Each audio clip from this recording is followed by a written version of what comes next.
You've been lied to. Every time they told you put others first, be selfless, or don't be selfish, they were teaching you how to abandon yourself. But what if I told you, the very life you're trying to fix, the energy you've been trying to raise, the love you've been chasing from others, all of it changes the moment you choose one thing, to prioritize yourself. I'm not talking about spa days, not about quitting your job and moving to Bali. I mean the radical inner shift, the moment when you stop betraying your needs and start treating your own soul as sacred. And here's where it gets wild. Carl Jung, one of the most important psychologists of all time, believed something shocking. Until you make the unconscious conscious, it will direct your life, and you will call it fate. Let that sink in. If you don't prioritize yourself, your unconscious wounds will find ways to punish you for it. Your body will break down, your relationships will turn toxic, your energy will dry up, and life will feel like it's always running away from you. But once you reclaim your energy, once you make yourself the priority, you stop surviving and start becoming. This is not about ego, it's about alignment. And by the end of this video, you'll know exactly how to shift your inner frequency so that life starts responding to your presence instead of your desperation. This isn't self-help, this is psychological alchemy, and it starts right now. Let's go. The truth behind self-abandonment, Durchsicht Word style Meister Jung, visuals Picasso style. Let's get brutally honest.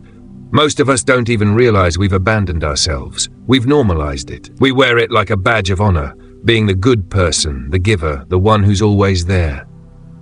But here's the psychological trap. When you constantly prioritize others at the expense of yourself, you teach your subconscious that your needs don't matter. You become invisible to yourself. And what happens when you're invisible to yourself? The world mirrors that back. People walk over you. Partners take you for granted. Jobs drain your life force. Your body screams through burnout, illness, anxiety, trying to get your attention.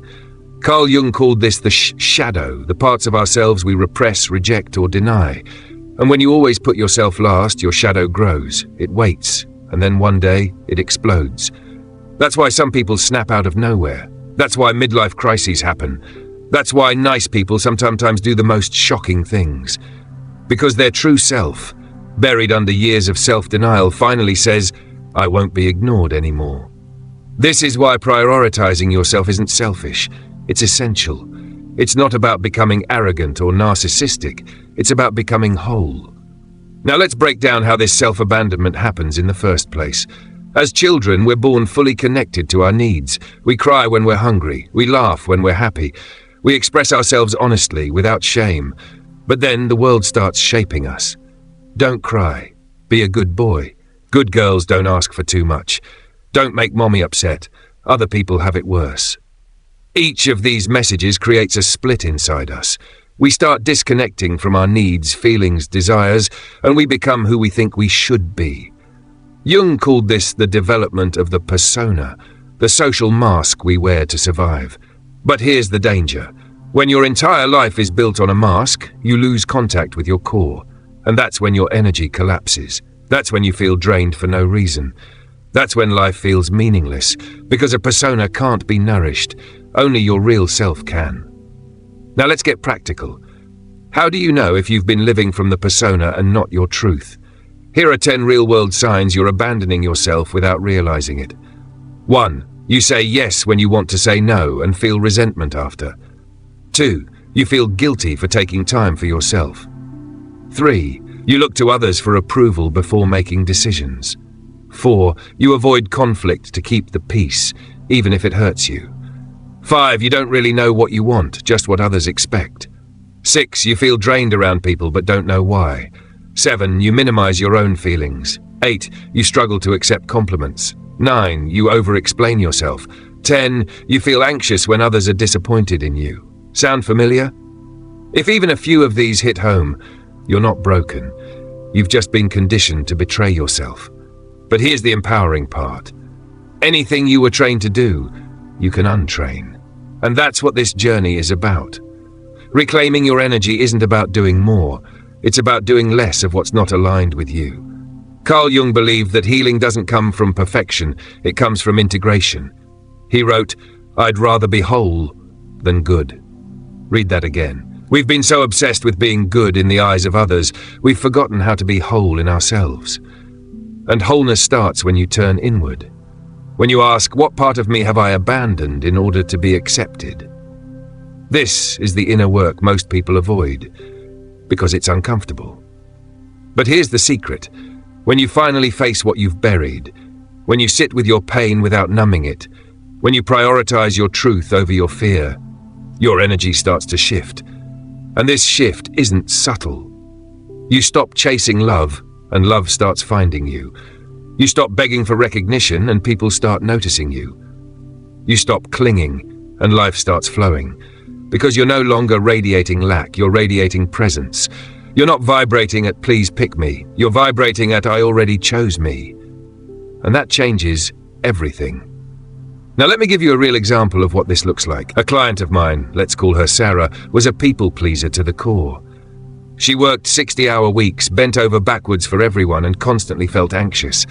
On paper, she had it all. But inside, she was empty. Why? Because every decision she made was for others. She dressed for others. She posted for others. She stayed in a relationship that drained her because she didn't want to hurt him. Her energy was leaking from every corner of her life. Until one day, she crashed. Full burnout. Couldn't get out of bed for weeks. That was her wake-up call. Together, we started unpacking all the places she had abandoned herself. And guess what? When she started saying no, when she stopped explaining herself, when she started doing things just because they felt good to her whole life changed. She got offered a job that respected her time. She met someone who actually saw her. Her creativity exploded. Her body started healing. Because she finally chose herself, and the world followed her lead. That's the law of resonance. What you prioritize internally, the world reflects externally. But that's a topic we'll dive deeper into in the next block. For now, I want you to remember this. Every time you betray yourself to keep the peace, you plant a seed of war inside your own soul. And every time you honor your truth, you become a little more magnetic. Self-prioritization isn't selfish. It's spiritual hygiene. Here's the moment most people miss. When you start choosing yourself, really choosing yourself, your entire vibration changes.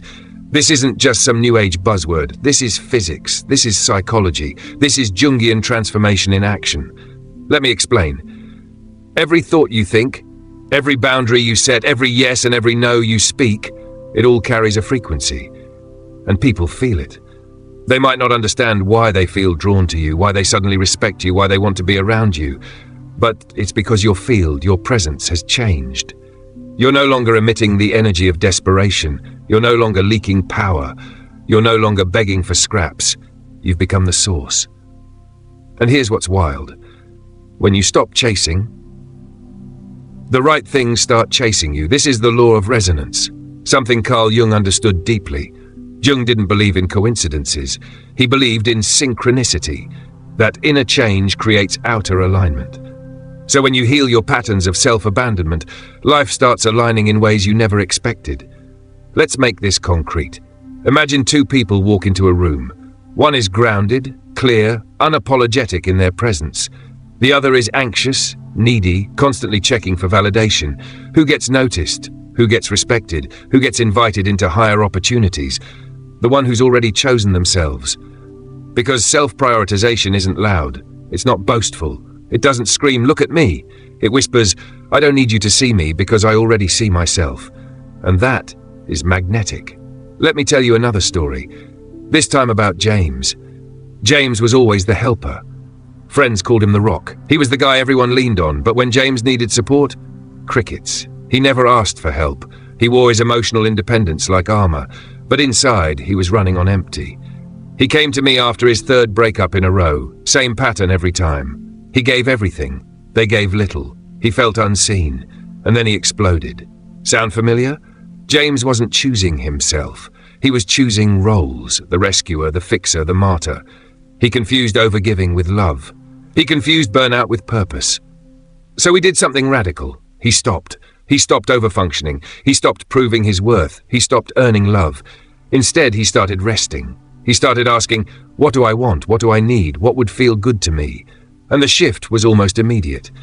People started respecting his time. He started setting boundaries without guilt. He stopped attracting broken people to fix. Because he no longer needed to fix anyone to feel worthy. And guess what?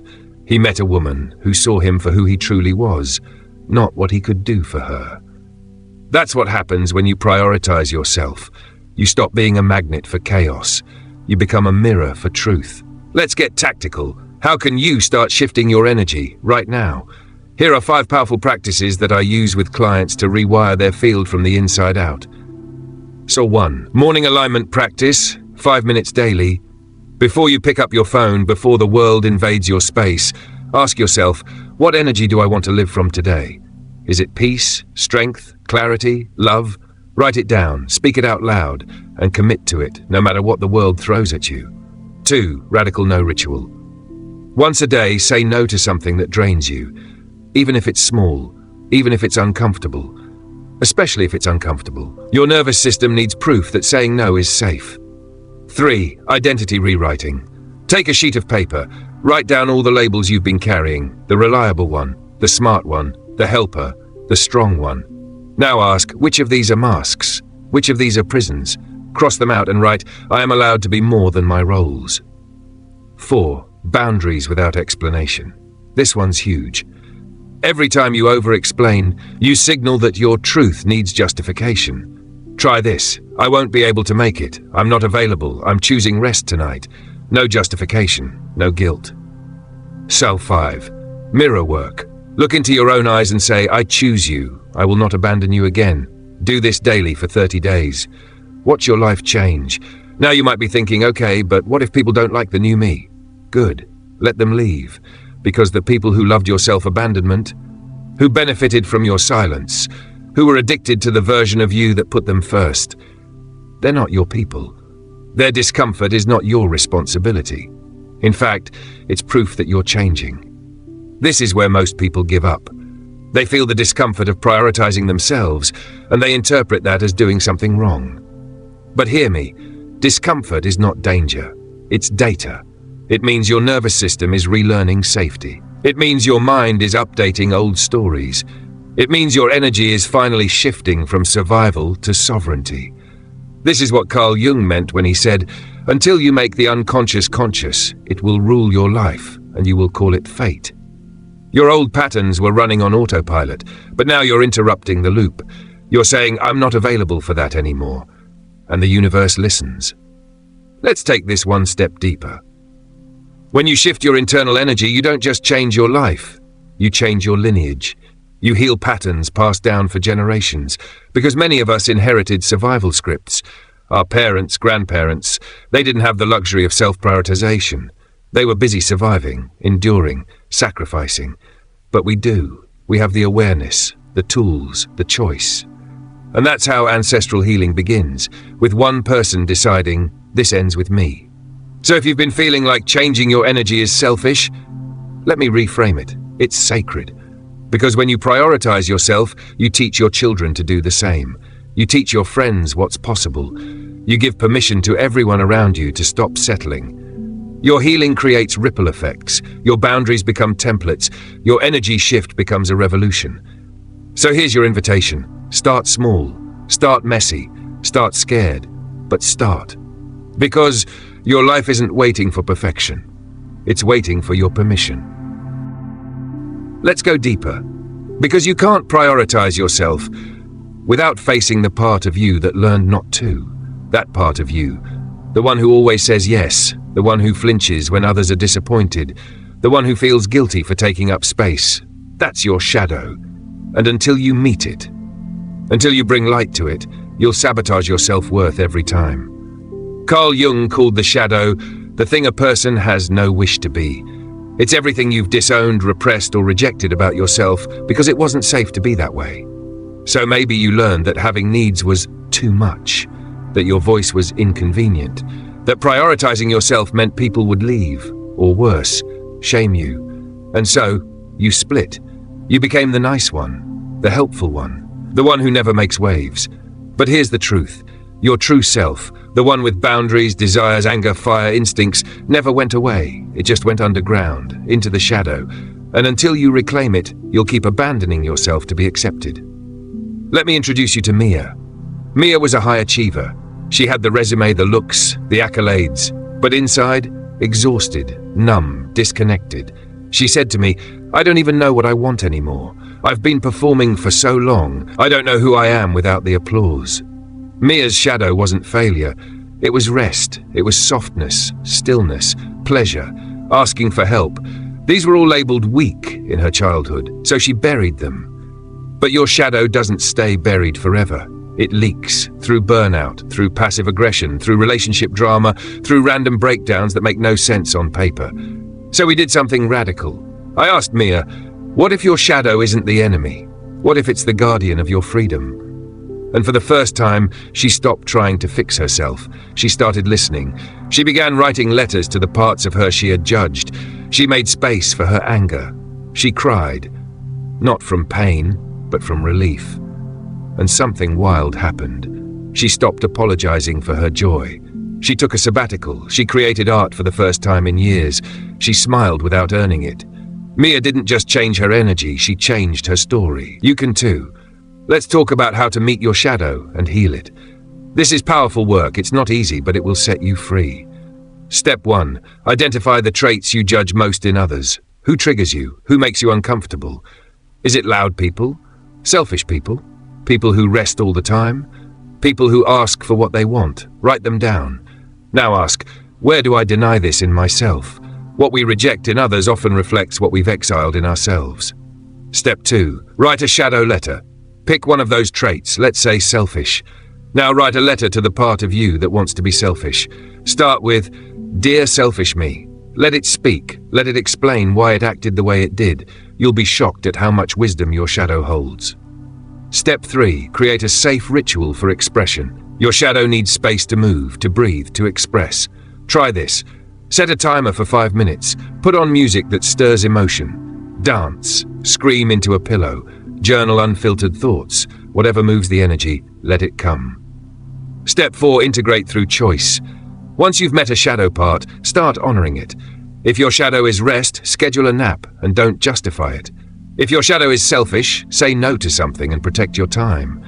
If your shadow is anger, speak your truth, calmly but directly. You're not fixing the shadow, you're welcoming it home. And when you do that, your energy becomes whole. People feel it. You stop leaking power through repression. You start radiating clarity and truth. Let's bring it back to Jung. He said, wholeness is not achieved by cutting off a portion of one's being, but by integration. This is what most self-help misses. It's not about becoming a better version of yourself. It's about becoming the real one. The one you were before the world told you who to be. And here's the most mind-blowing part. When you stop fighting your shadow, it becomes your ally. That selfish part, it protects your boundaries. That lazy part, it restores your energy. That angry part, it defends your values. That needy part, it teaches you to ask for love. Your shadow isn't bad, it's brilliant. It's strategic. It's the part of you that kept you alive in a world that didn't know how to hold your fullness. And now, it's asking to come home. Let me tell you what happens when people do this work. They stop being anxious around others because they're no longer performing. They stop feeling not enough because they've reclaimed the parts they once rejected. They stop chasing because they're no longer disconnected from their core. This is the hidden key to vibrational change. Not just choosing yourself on the surface, but healing the parts that felt unworthy of being chosen. This is why affirmations sometimes fail, because you can't lie to your nervous system. You can't fake worthiness, you have to embody it, and that embodiment starts in the shadows. So if you're watching this and you've felt broken, if you've wondered why prioritizing yourself feels so hard, this is your answer. It's not that you're weak. It's that your old survival patterns are strong. They've kept you safe, they've kept you small, they've kept you accepted, but they're no longer aligned, because now you're not here to survive, you're here to become whole. Let's bring this to a head. Here's your challenge, right now. Pick one part of you you've been ashamed of, and ask it, what are you here to teach me? Listen, write it down, and act on its wisdom. That's shadow integration. That's vibrational power. That's how you change your life, not by force, but by truth. And when your truth returns, so does your energy, so does your clarity, so does your ability to say, I am no longer abandoning myself, not for love, not for peace, not for anyone. That's not selfish. That's sacred. Let's end this with a bang, and a truth most people never hear. Self-prioritization is not a luxury. It is your responsibility to the world. Because when you are depleted, resentful, and fragmented, you don't give your best to anyone. Not to your family, not to your partner, not to your art, not even to your dreams. You give the version of you that's burnt out, disconnected, half alive. But when you prioritize yourself, you give the world a human being who is full of life. Carl Jung once said, the privilege of a lifetime is to become who you truly are. And that privilege starts with one radical act, choosing yourself. Over and over, no matter who taught you not to. Let's go back to something real. You are not here to be everything for everyone. You are here to be everything for you.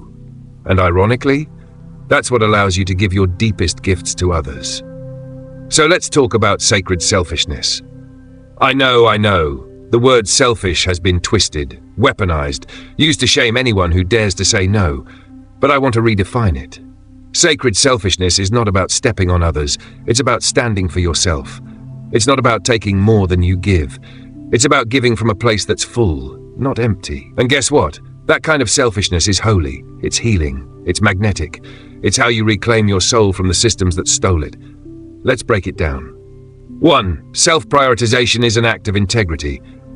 If your inner world is a mess but your outer world looks polished, that's not integrity, that's performance. And the price? Your peace. Sacred selfishness means you clean your inner house first. You choose peace over performance, clarity over chaos, authenticity over applause. Ask yourself, what if I stopped managing others' perceptions and started managing my energy? 2. Boundaries are your love language. You think saying yes keeps you connected, but real connection dies when resentment grows. Every time you say yes from fear, you betray yourself. Every time you say no from love, you honor yourself. Healthy people respect boundaries. Takers don't. The more you love yourself, the less you'll tolerate confusion around your limits. Want a tip? Practice this line. That doesn't work for me, but here's what does. Direct, clear, respectful. No explanation needed. 3. Guilt is the price of growth. Here's a game changer. Guilt is not a signal that you're doing something wrong. It's a signal that you're doing something new. When you begin to prioritize yourself, rest more, say no, take up space, your nervous system will scream. Why? Because it's used to the old you, the overgiver, the pleaser, the self-sacrificer. Guilt is not your enemy. It's a growing pain. Feel it, breathe through it, but do not let it run your life. You're not guilty. You're evolving. 4. Aligned action, quantum energy. When you stop wasting energy on what doesn't serve you, something wild happens. You gain momentum, focus, clarity. You stop being busy and start being powerful. Instead of doing 10 things with half a heart, you do 3 things with full soul, and the results? They compound. Because aligned energy is exponential. It doesn't just change your life, it changes timelines. One of my clients, James, used to hustle non-stop. He said yes to every client, every favor, every project, until he hit a wall.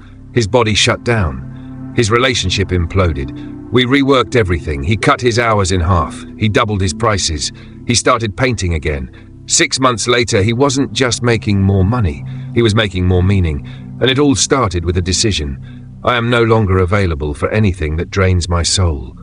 You can make that same decision today. 5. Redefine success on your terms. Let's get real. Success that costs your health, your relationships, your peace isn't success. It's survival in disguise. You've been taught to chase the external, likes, followers, titles, status. But Jung reminds us, who looks outside dreams, who looks inside awakens. So ask yourself, what does success feel like in your body? Peace, freedom, time, depth. Prioritize that, because if your ladder is on the wrong wall, climbing faster only takes you further from yourself. No. 6. Make rest a ritual, not a reward. You are not a machine. You don't earn rest. You need it. Your nervous system needs stillness, your creativity needs space, your soul needs quiet. Sacred selfishness means you don't wait until burnout to rest. You rest because you matter. Try this. Schedule joy. Put pleasure on your calendar. Treat rest like revenue. Because it is. When your energy is whole, your vision becomes magnetic, your decisions get clearer, your presence expands. That's vibrational leadership. That's how you lead your life from fullness. 7. Remember, choosing yourself isn't a one-time act, it's a lifestyle. Every day, life will invite you to betray yourself, to go back to the familiar, to make others comfortable. And every day, you get to choose again, to breathe deeper, to walk slower, to listen inward before you act outward. This is a practice. It's a devotion. It's a remembering, because at the core, you are already enough, already worthy, already whole. You don't need to earn your way back to yourself. You just need to stop abandoning what's already there. Let me leave you with this. Imagine waking up and feeling at home in your own body, walking into a room and not shrinking, making decisions without second-guessing, loving people without losing yourself. This is not a fantasy. This is what happens when you stop waiting for permission to prioritize yourself. You rise, you root, you radiate, and the world, the right world, responds to that energy. Because when your energy no longer chases, everything starts chasing you. Welcome home.